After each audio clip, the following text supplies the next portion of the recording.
Pessoal, talvez você já tenha ouvido falar sobre um tal sistema operacional que muita gente fala que é leve, não pega vírus e que os programadores adoram. Pois é, a gente tá falando do Linux. Mas apesar de parecer tudo tranquilo, tudo certo, será que ele serve pra você? Você que usa seu PC no dia a dia pra estudar, trabalhar, jogar ou editar vídeos? Ou será que ele é só pra quem trabalha com programação ou aquelas pessoas que adoram virar o computador do avesso e customizar tudo? Então bora trocar essa ideia, porque hoje a gente vai te mostrar tudo, os motivos pra usar o Linux, o que pode te irritar e se ainda vale a pena entrar nesse mundão do Linux. Antes de tudo, é legal entender o que é o Linux. Muita gente pensa que ele é um sistema único, tipo o Linux, igual o Windows ou o macOS. Só que na real, o Linux é um núcleo, coração do sistema. E em volta dele tem várias versões diferentes que a gente chama de distribuições, ou distros, que é o termo mais comum. Pensa no Linux como se ele fosse a massa de uma pizza, e cada distro fosse uma pizza com sabor diferente, com coberturas diferentes e tal. E olha, tem muitas diferentes, como o Ubuntu, por exemplo, que é uma das mais conhecidas, o Fedora, desde quem quer só abrir o navegador e usar tranquilo, até para quem quer montar o sistema do zero, como quebra-cabeça. A gente tem um vídeo aqui falando especificamente sobre as 9 das mais populares distros Linux. Então, se você quiser conhecer mais sobre elas, dá uma olhada. Beleza, então vamos falar sobre os pontos positivos e por que alguém pensaria em mudar para o Linux. Um dos primeiros motivos que chama atenção é que o Linux é 100% gratuito. Ele não tem licença, não tem mensalidade, nada. Você pode instalar, formatar, reinstalar, usar em diversas máquinas se você quiser, sem pagar um centavo. Diferente do Windows, por exemplo, que requer a compra de uma licença. Ou do macOS, que apesar de ter updates gratuitos para a nova versão, ele só funciona em Macs. Então, não existem meios oficiais de instalar ele em uma máquina que não seja da Apple. O Linux ser um sistema gratuito é ótimo, principalmente se você está montando um PC com orçamento apertado ou se você precisa instalar ele em vários computadores, como numa escola ou numa empresa pequena. Segundo, ele não tem vírus.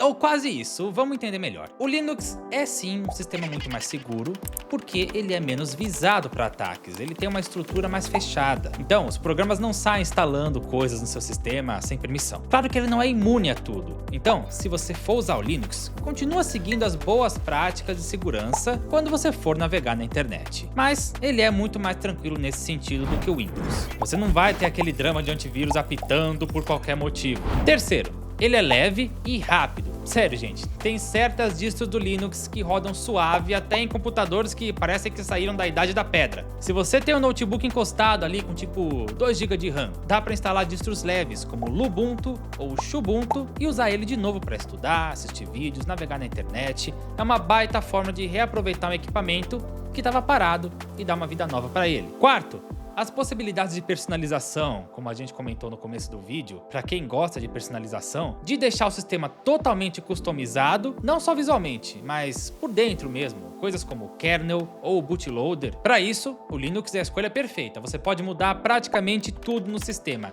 interface, atalhos, comportamento das janelas, menu, efeitos. E tem distro que já vem bonitona, enquanto tem outras que você monta do seu jeito. Por exemplo, tem gente que curte deixar o Linux com a cara do macOS, ou com a cara do Windows, ou criar algo totalmente único. Quinto, ele é ideal para programadores e devs. Se você programa, o Linux é quase um parque de diversões. O terminal é absurdamente poderoso, as ferramentas de linha de comando são super completas e a maioria dos ambientes de desenvolvimento, como Python, Node, C++, funcionam muito bem de forma nativa, sem precisar ficar baixando coisas extras, como acontece no Windows. E aqui um adendo: se você trabalha com hospedagem de sites, servidores ou tem um VPS, o Linux é praticamente a escolha mais lógica. E um dos principais motivos é que com o Linux no seu VPS você tem controle total via terminal. Você pode configurar o seu servidor web como o Apache, por exemplo, seu banco de dados como o MySQL, seu firewall, certificados SSL, tudo do seu jeito. Fora o fato que a gente já mencionou dele ser leve, então ele consome menos recursos do seu VPS. Aqui na Hostinger você tem diversas distros para escolher e você pode escolher um SO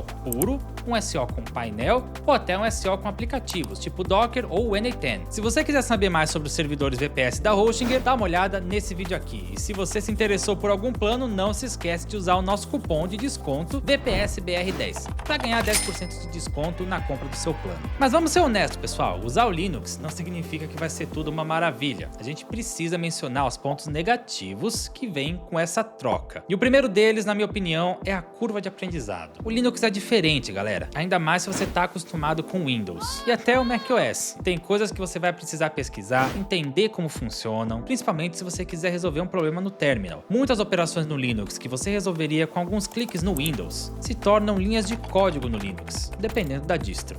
No começo, pode parecer que você tá aprendendo tudo do zero, e de certa forma você tá mesmo. Só que o legal sobre o Linux é que você nunca tá sozinho. Tem muita gente criando tutoriais, respondendo dúvidas em fóruns tipo Reddit, gravando vídeos no YouTube, inclusive a gente, né? Então, se você ficar perdido ou se não souber como fazer alguma coisa que era mais intuitiva no Windows, é só jogar dúvida no Google, que provavelmente alguém já teve o mesmo problema e alguém já ajudou a solucionar. O segundo fator é a disponibilidade de programas. Infelizmente, você vai sentir falta de alguns softwares famosos, como Photoshop, Premiere, After Effects, que você conhece bem caso você trabalhe com audiovisual. Ou até o Office, sabe? Word, PowerPoint, Excel. Também não existe uma versão dele para o Linux. Claro, tem alternativas, por exemplo, o GIMP no lugar do Photoshop e o LibreOffice no lugar do Office da Microsoft. Só que não é a mesma coisa, dá sim para usar, dá para fazer muita coisa com eles, mas saiba que em muitas ocasiões você não vai encontrar o programa que você está procurando ou que você já usa no Windows. E para quem trabalha profissionalmente com esses programas, talvez não seja uma boa trocar em definitivo. E ainda nessa pegada de softwares, jogos no Linux também não tem uma grande compatibilidade. Melhorou muito mesmo, com o Proton, que é um layer de compatibilidade desenvolvido pela própria Valve para fazer os games de Windows rodarem no Linux. Isso sem precisar de máquina virtual ou dual boot. Só que nem tudo funciona 100%, alguns jogos que usam sistemas anti-cheat como Valorant ou Fortnite ainda não rodam direito, ou simplesmente não abrem. Então se você curte jogar no computador, é legal você se certificar que os seus jogos funcionam no Linux e ainda assim ficar atento, porque pode ser que um jogo novo ou algum jogo que você descubra no futuro não rode no Linux. Esse pode ser um fator de peso na sua decisão. E para encerrar o assunto de compatibilidade, pode ser que você encontre problemas com hardware também. Alguns dispositivos, tipo impressoras mais antigas, scanners ou placas de vídeo muito novas, podem não ter um suporte tão bom. Às vezes a instalação reconhece tudo, às vezes você vai precisar caçar um drive na internet. Se você usa algo muito específico, é bom pesquisar antes. Bom pessoal, no fim das contas, o Linux vale muito a pena sim. Claro, ele tem suas limitações e pode não ser para todo mundo. Então, leve em consideração essas limitações antes de fazer essa mudança. Ele é ótimo para quem gosta de aprender, para quem quer liberdade, controle e para quem busca um sistema gratuito, seguro e leve. Se você quer alguma coisa que funcione total igual Windows, sem ter que mexer em nada, talvez ele não seja a melhor escolha logo de cara. Mas sabe o que você pode fazer? Já que ele é grátis, dá para você baixar uma distro como o Ubuntu, por exemplo, e testar em uma máquina virtual ou fazendo dual boot em um pendrive. Aí você consegue ter uma experiência com ele e ver se ele é pra você. Se você gosta desse tipo de vídeo, já deixa o seu like e se inscreve aqui no canal, porque a gente vai fazer mais vídeos sobre Linux, BPS e automações que você pode fazer usando o NA10. Tem muita coisa legal vindo por aí. Conta pra gente aqui nos comentários se você já pensou em testar o Linux ou se você já usa ele e tem uma opinião pra compartilhar. Muito obrigado, pessoal, e até a próxima.